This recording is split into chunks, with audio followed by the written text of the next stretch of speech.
Hi, and thank you all for joining us for today's Donor Town Hall focused on the School of Public Health's Magic City LGBTQ Endowed Professorship Fund. As the new director of the School of Public Health, I am thrilled to have the opportunity to meet all of you, albeit in a virtual format. Before I jump in, I just want to take a moment to thank each of you personally for your support of this initiative. You're helping not just the school, but the University of Alabama at Birmingham overall become one of the top experts in LGBTQ health issues in the Deep South. During our time together, we are going to share more about where we are in the process of hiring an expert to fill this LGBTQ professorship slot, hear about why investing in this project is more important now than ever before, and also hear from our lead gift donor, Dr. Cameron Bowell, as she shares why this is important to her personally. In addition to that, we're excited to share more information on an exciting LGBTQ health series that is taking place with the Lester Hill Center this spring. We'll be sure to leave time at the end for question and answer to answer any questions that you may have. During this time, please feel free to put your questions into the chat Q&A pod, and we'll be sure to address those at the end. Now, I would like to introduce Dean Irwin to the scene so he can begin us off with our conversation. Thank you, Ebony, and good afternoon to everyone. And to echo Ebony, we are excited to have each of you join us for today's discussion. The creation of the Magic City LGBTQ Endowed Professorship could not have come at a more critical time. The goal of this fund, with Dr. Cameron Bowell's generous lead gift, is simple. We want the UAB School of Public Health to become the institutional leader in addressing the many health inequities facing the LGBTQ community, both in Alabama and across the nation. Unfortunately, the LGBTQ community continues to be disproportionately impacted by a range of infectious and chronic diseases and conditions. For example, LGBTQ seniors have an earlier onset of disabilities than other seniors. LGBTQ people report more asthma diagnoses, headaches, allergies, osteoarthritis, and gastrointestinal problems. And gay men have higher cancer rates and lower survival rates. Additionally, the majority of LGBTQ adults report experiencing discrimination from a healthcare professional. Compared to cisgender heterosexual adults, LGBTQ populations experience multi-level psychological and social stressors, including exposure to discrimination and violence, yet data on how these stressors affect their health are extremely limited. We are just beginning to scratch the surface on understanding the concept of intersectionality. Consider the following: an African-American lesbian in the rural Black Belt, and now throw in COVID-19. People living in rural areas have worse health outcomes and access to care than those in urban areas. Strike one. African Americans have worse health outcomes and access to care than whites. Strike two. Lesbian women have worse health outcomes and access to care compared to cisgender women. Strike three.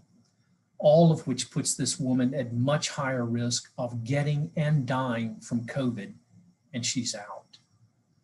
As you can see, the need to better support the health and well-being of this community is enormous. The hiring of an in-house expert at the School of Public Health solely focusing on this area will allow us to do just that. Currently, we have raised a little over $1,213,000 towards this effort, thanks to each and every one of you. In the coming year, our goal is to raise an additional $286,000 to get to the $1.5 million mark, which will then allow us to ultimately transition the existing endowed professorship into an endowed chair. You may be wondering why this title change is important. It is for several reasons. The creation of an endowed chair is among the most prestigious and meaningful positions that can be received by any school. Academicians who fill this role are considered the foremost experts in their respective fields. And the higher endowment will bring a larger amount of investment income. Here at the School of Public Health, the individual in this role will bring with them or establish both the funded research and experienced teams that are needed to transform the landscape of LGBTQ health. This person will also act as one of the primary connectors for all LGBTQ health-focused initiatives found across the UAB campus. Until the Magic City LGBTQ Fund reaches the required $1.5 million to become a chair, we will move forward with hiring an individual to fill the current endowed professorship vacancy to immediately begin putting your generosity to work. We have recently established a search committee for the endowed professorship, which will be based in our Department of Health Behavior. Dr. Peter Hendricks, professor in the department, will chair the committee. Faculty members of the committee from the Department of Health Behavior include Drs. Dori Pekmezi, Faith Fletcher, and Greg Pavella. Joining from the Division of Palliative Medicine from the School of Medicine is Dr. Rodney Tucker, who many of you know and who, along with his husband Billy Connolly, has been a major donor to the LGBTQ endowment. In addition to these faculty, we have two community members serving on the search committee. Dr. Karen Musgrove, CEO of Birmingham AIDS Outreach, and Dr. Cameron Bowell, our great partner.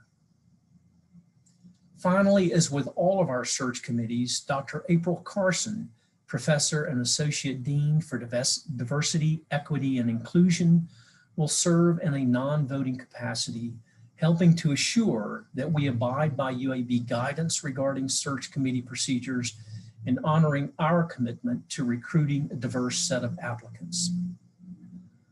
The criteria this person must meet are stated in the job description and read as follows.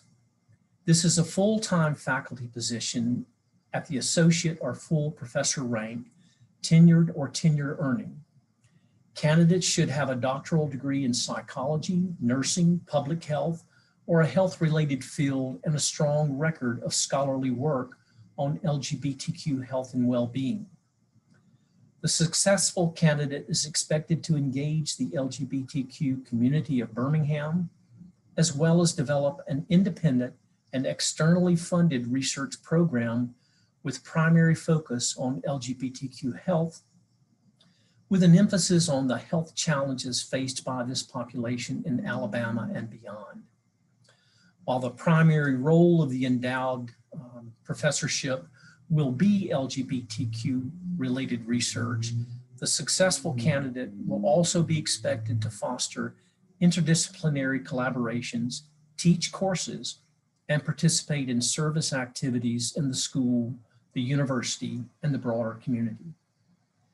As for the timeline, we expect to have a final job ad in the next week, which will then be submitted to the provost office for final approval. Our hope is that come December 1st, we are ready to start recruiting. If you know of individuals who you believe are qualified and might be interested, please send me their contact information. We need all the help we can get to recruit a strong, diverse pool of applicants. So now I would like to introduce Dr. Cameron Bowell, lead donor in the establishment of the Magic City LGBTQ Endowed Professorship, to share her thoughts with us. Dr. Bowell. Thank you, Dean Irwin. We've come a long way since the concept of the professorship was born. I am a civilian, although I do have a PhD in biochemistry. It's very, very old and of very little value to me at this point. I owe special thanks to Max Michael and for helping brainstorm this idea. The Red Cat Cafe has given birth to lots of good ideas over time, and this was one of them. The fund has grown up in a way that I'm very proud of. but there's still a huge gap in the funds, and we're working on it, and we'd love to have your help. Over the years, working with the gay community at Hollins University, my alma mater, I became aware of their unique needs in emotional health, mental health, and safety, physical health. This project is a way to address many of these needs. They're already the subject of research of many professors at UAB, and I hope that this will provide new ways for them to collaborate, as well as enhance the education of medical students and professors, many of whom are a little dense on these subjects. The elements of a School of Public Health and are perfect for analyzing these projects. The search committee, I hope, will be able to attract a candidate that will bring others to the program, and that it will become a significant player in the national picture of LGBTQ knowledge.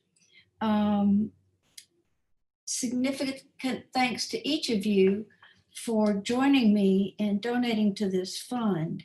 It's hard to give to just a purpose, but the search committee establishment is very exciting, and I hope it will attract new donors.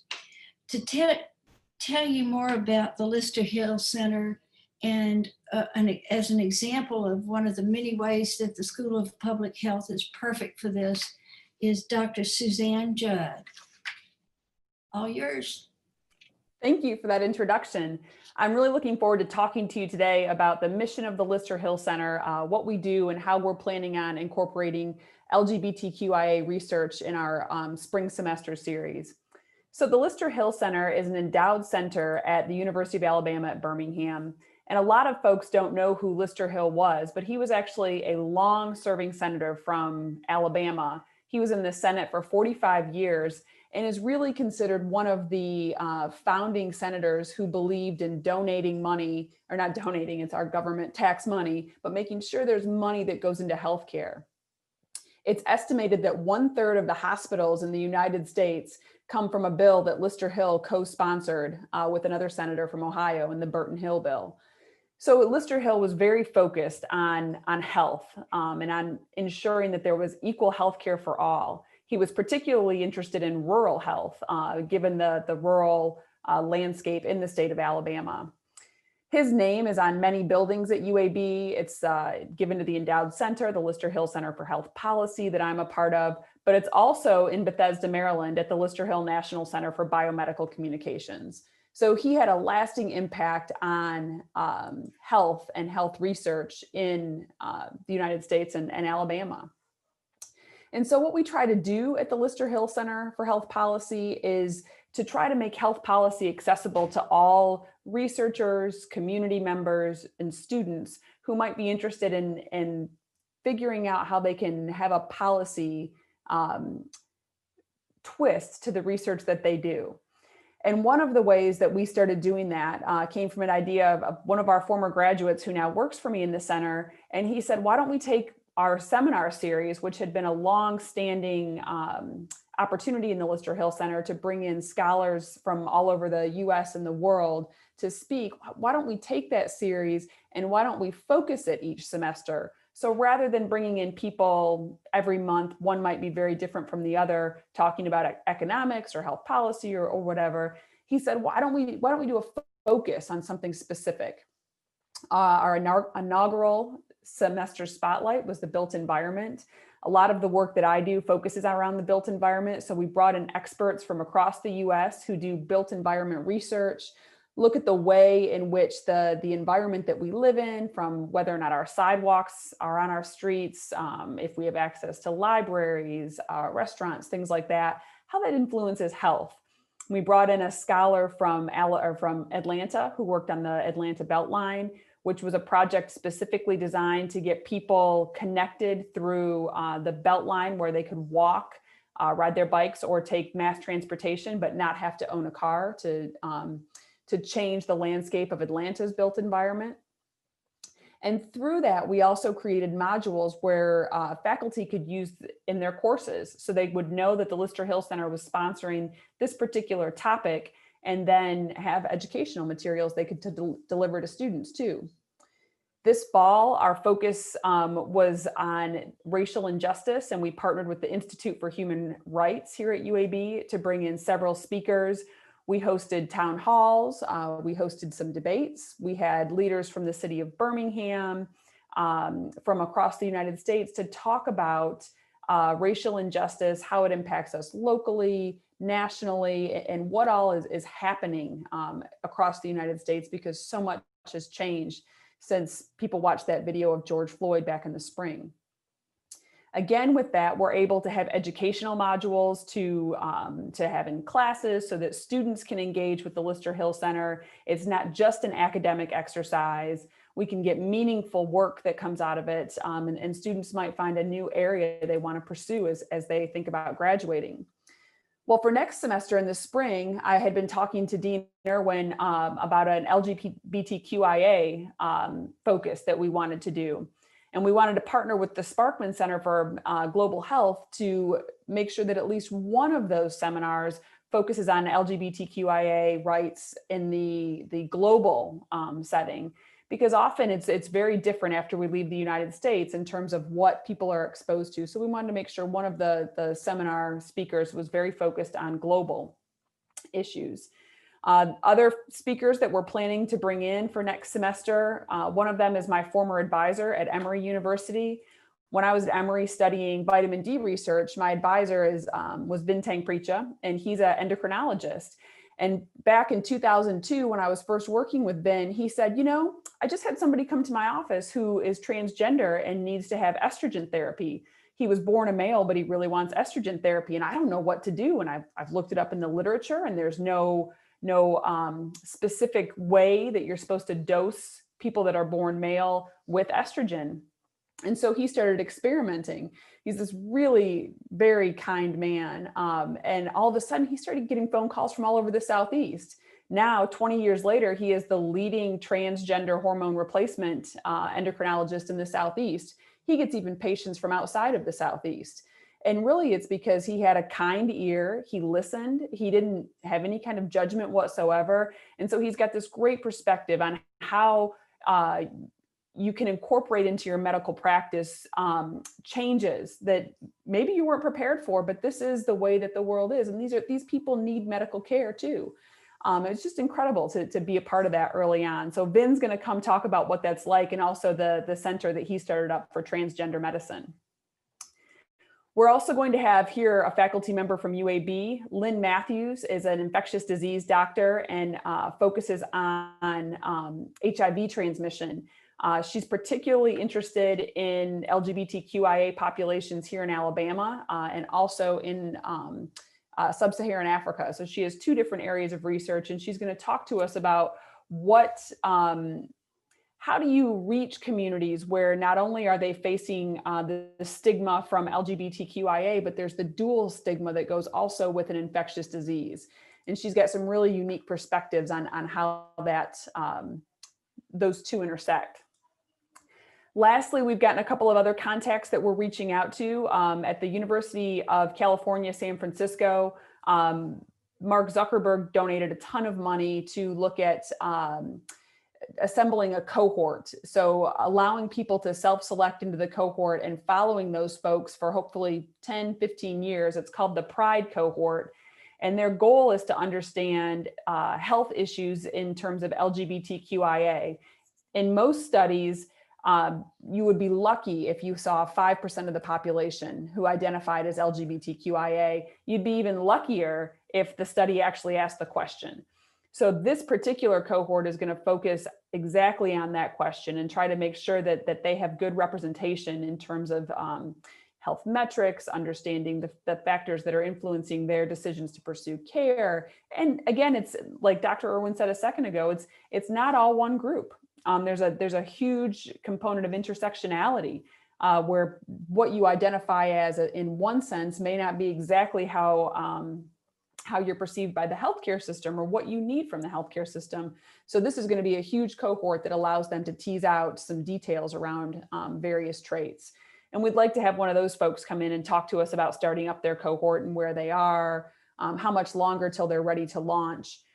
So that's what we have planned on the docket right now. We're still developing the final agenda and are always looking for voices that could be a part of the dialogue. Particularly in Birmingham, we're looking for community voices that would be interested in being a part of a panel to discuss LGBTQIA issues that are local to Birmingham, Jefferson County for the students. So that you'll see more develop with that as we go forward. But it's a great opportunity to have a health focus for the entire semester that we can tie into the educational mission of the school and hopefully get some students interested in pursuing this area as they continue in their public health careers. And with that, I'm going to turn it back over to Ebony. Thank you so much, Dr. Judd, Dr. Bowell, Dean Irwin, just for sharing more on your perspectives. As you can see, we at the School of Public Health are so excited about what lies ahead when it comes to the work addressing LGBTQ health issues. We need your continued help to really help move this initiative to the next level. You all, everyone on this call, you are our greatest ambassadors. Please join us in sharing the word on what we are striving to achieve here at the school with your respective networks, both professionally and personally. And also, I'd love to have the opportunity to connect with all of you to go deeper into this topic if you're interested in learning more about this effort. We are so close to having the support we need to shift this position from an endowed chair, from an endowed professorship to an endowed chair. And as Dean Irwin shared, this will allow us to recruit a tenured expert, one who is much further into their career, to oversee the LGBTQ health focused work we're doing. To help us do this, we'd be honored if you would consider renewing your support or increasing your support through this initiative. Your generous contributions will allow the endowed chair to be housed within the School of Public Health for perpetuity. Just imagine for a moment how much can be achieved when it comes to health equity because of the creation of this position, specifically here in the Deep South. So in the coming days, be on the lookout for an email from me. I love to have the opportunity to connect with each of you via email to see if we can schedule some time to talk more about this, to learn more about who in your network might be interested in learning about the opportunity, and to answer any questions you have about your personal investment in this opportunity as well. Truly, every single dollar matters for what we're trying to achieve. So we want to make sure we leave ample time for questions and make this a true discussion and not just a lecture. So I'm going to take some time to address some of the questions that have come in. And there are a few that have come in thus far. First one being for Dean Irwin. Dean Irwin, what would you say will happen to the individual hire once the position goes from being an endowed professorship to an endowed chair? Ebony, thank you. Thanks for that question. And let me take the opportunity to thank Dr. Bowell and Dr. Judd also for their contributions to today's webinar. Thank you so much for your investment of time and your commitment to this cause. Ebony, the shift from the professorship to an endowed chair with someone in the professorship position would necessitate an approval through the Board of Trustees for the UA system. My sense is that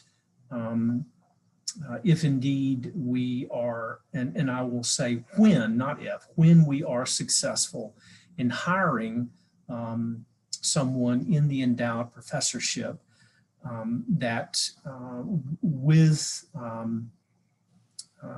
funding getting to $1.5 million, then we would submit to the Board of Trustees to approve retitling that person in the endowed chair.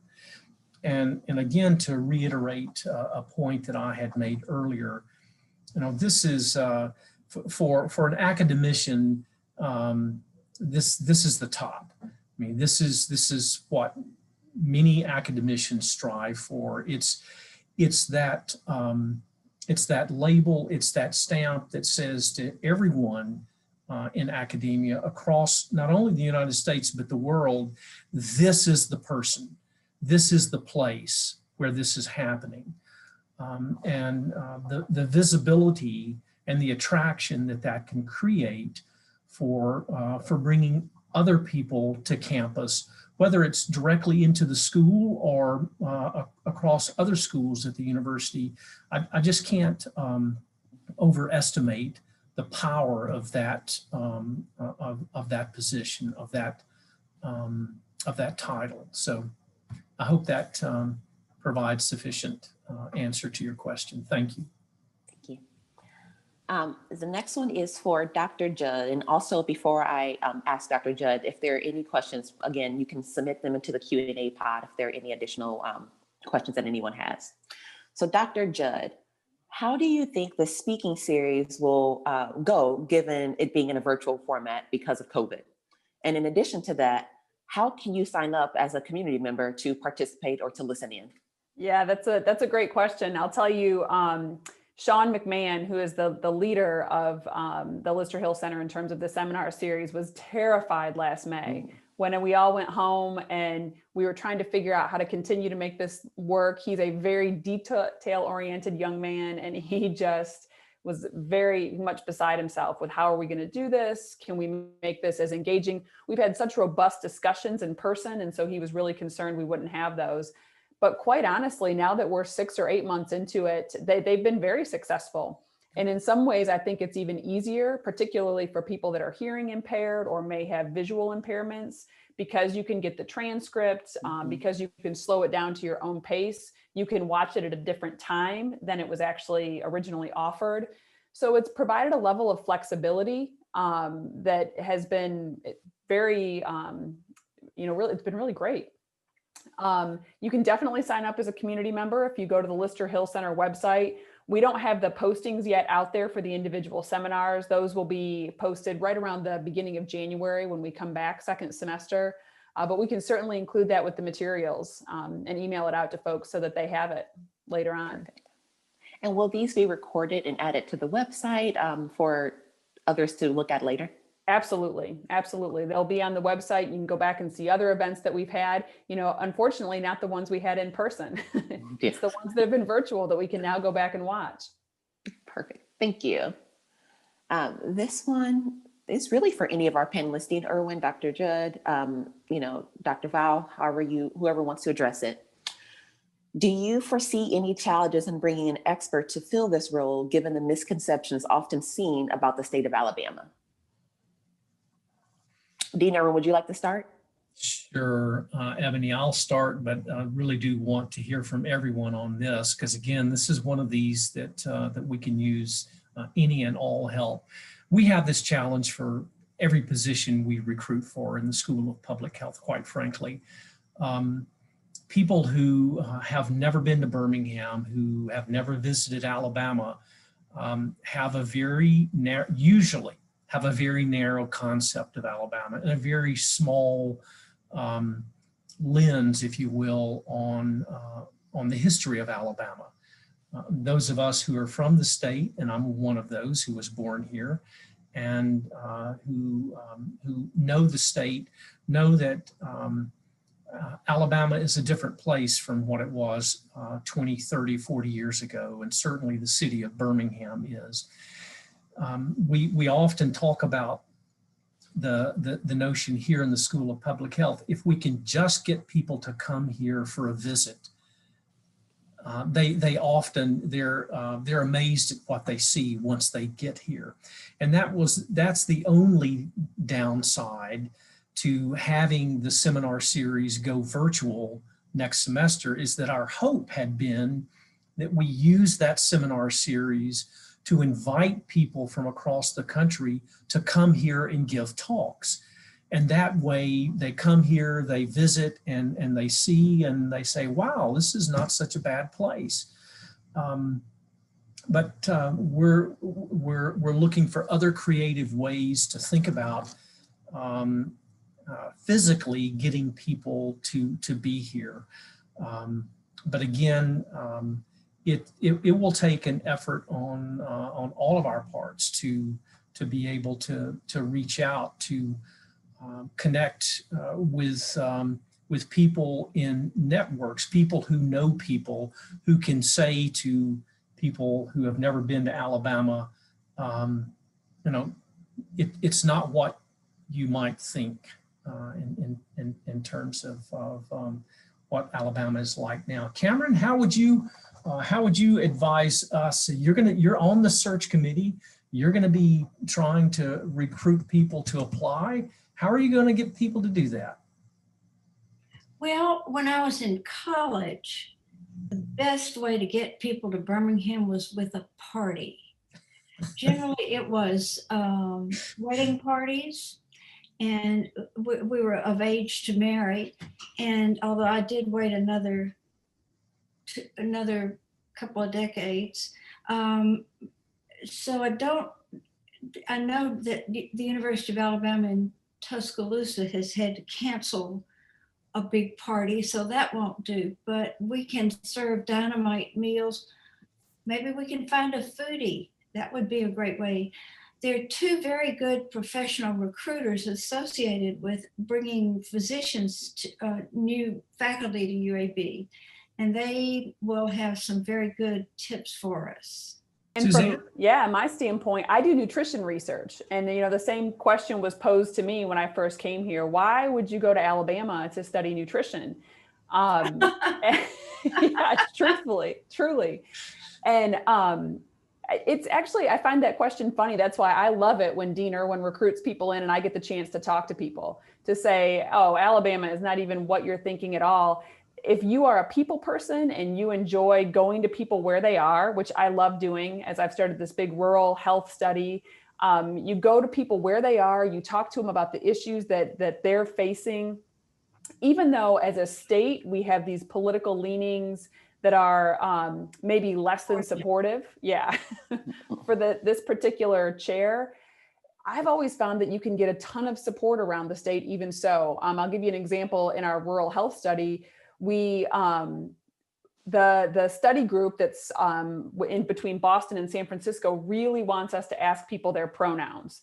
And we're going to be in Dallas and Wilcox County, and they really want us to ask people their pronouns. And we said, oof, No, maybe not. can we ease into that? Can we go slowly? And can we first talk to people and sit down with them and then have an hour or two with them and then say, oh, we would like to ask you about your pronouns, or maybe say, would you like us to call you Mr., Mrs., Ms.? Can we ask it in a different way than what San Francisco and Boston want us to do? Because we're not quite San Francisco and Boston, but we can still do really great stuff. And so again, I love the chance to talk to somebody who thinks that you can't do the type of research you want to do in Alabama just because of political leanings, because I've actually found it to be quite the opposite. Mm-hmm.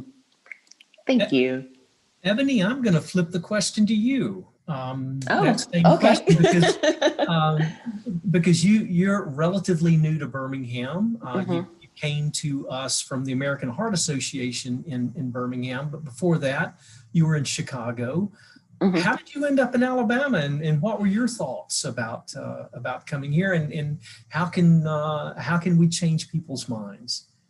I think all of you have really addressed multiple aspects of it. The biggest thing is just exposure. Many of the misconceptions that I even held myself prior to coming down here were completely blown away once I was exposed and I came to visit the state for myself. And the other thing that I love that we're doing is this speaking series taking place at the Lister Hill Center.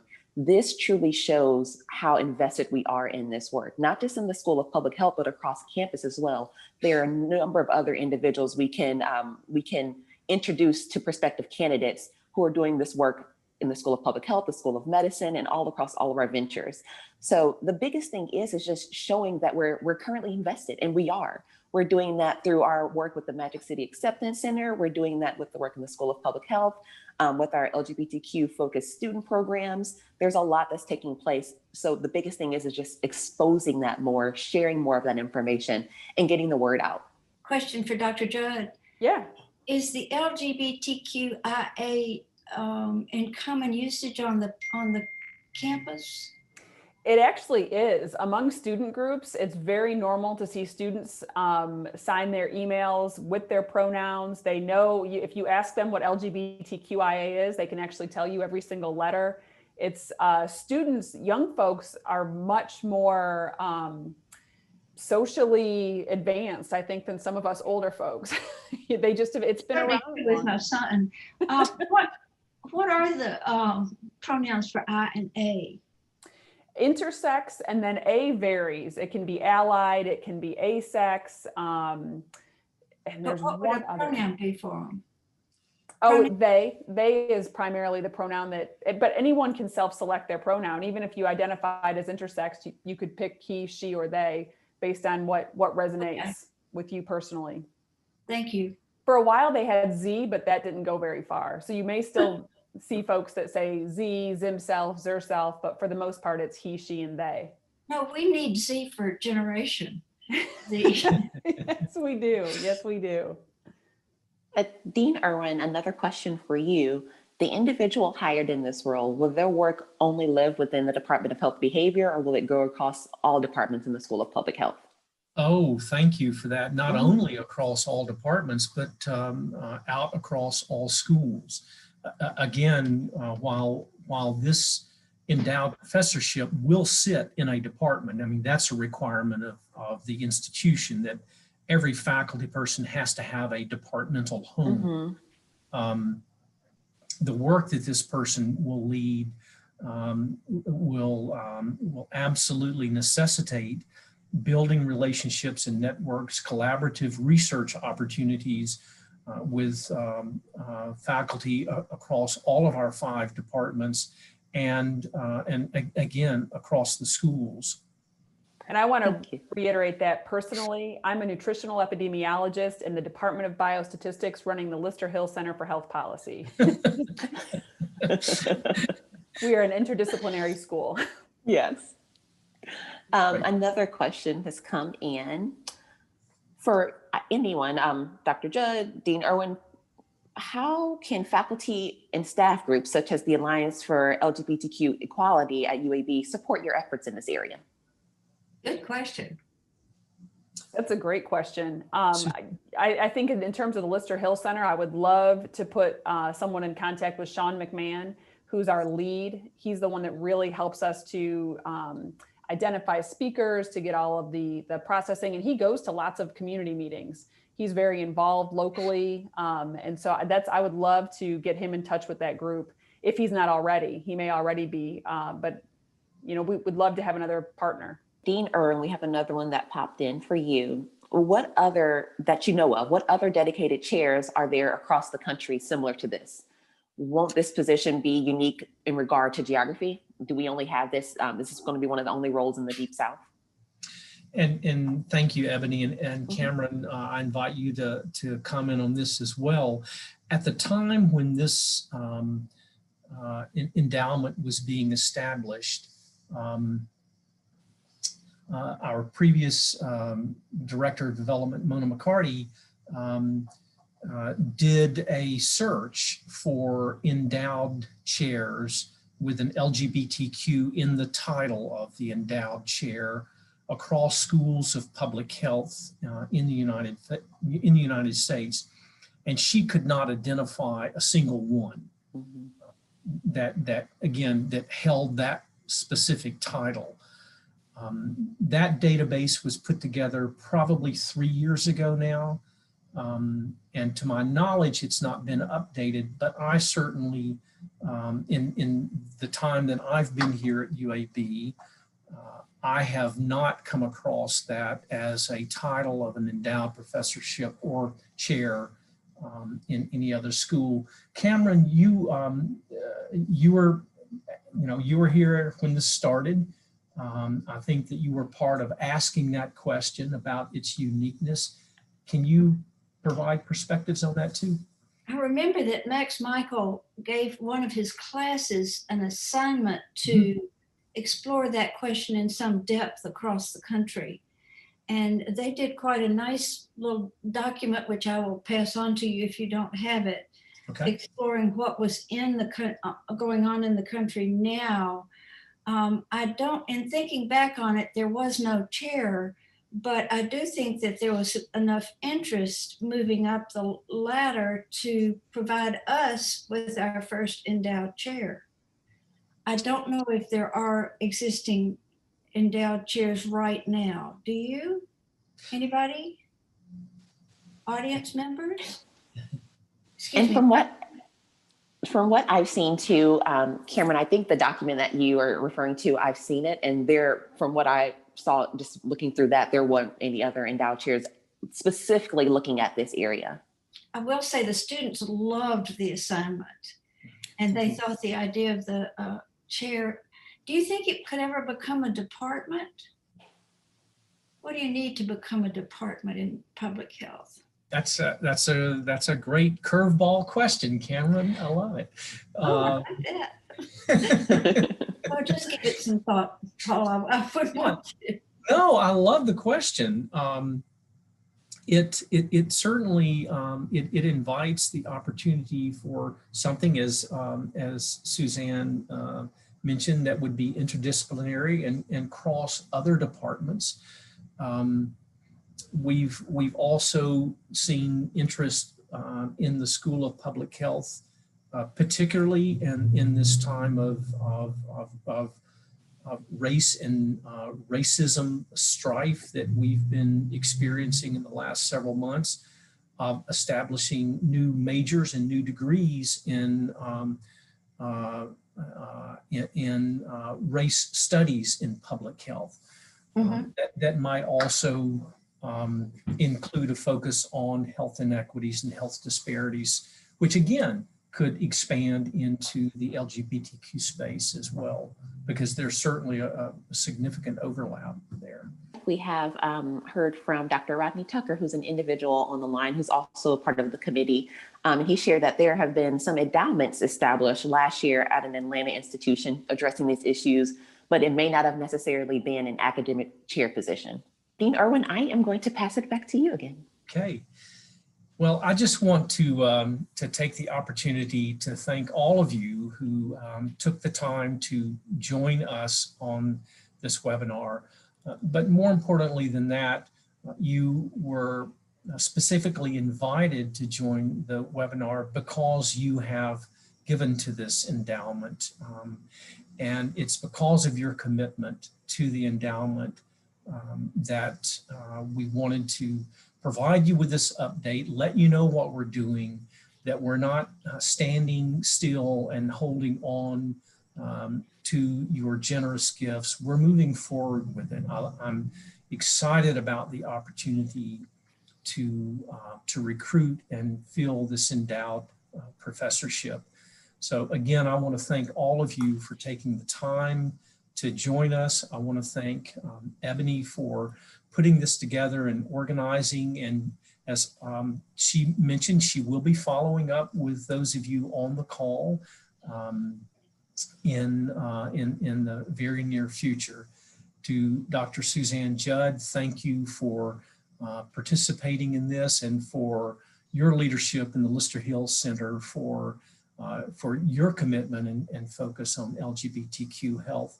And certainly to Dr. Cameron Bowell for initiating this entire process, if you will, for your generous lead gift in the LGBTQ endowment and for your ongoing continuous commitment and support. So again, thank you all for your time. And Dean Irwin, I'm going to pop one really quick. Okay, great. Really quickly before we log off, we're also, in addition to being excited about beginning the search for someone in this professorship role, we will also be launching a website soon on the School of Public Health page, which will, for the first time, house all of this information we've just shared with you and in more depth, looking at research relevant to the topic, more information on how to give, things of that nature. So please be on the lookout for that coming in the next few weeks. But that'll be our warehouse for all things related to our Magic City Acceptance Center, our Magic City Endowment. Great, great. Thanks so much for including that, Ebony. So once again, thank you all. And I bid you a good afternoon and wish you all a healthy and safe and blessed Thanksgiving. And mask up. and mask up. Please.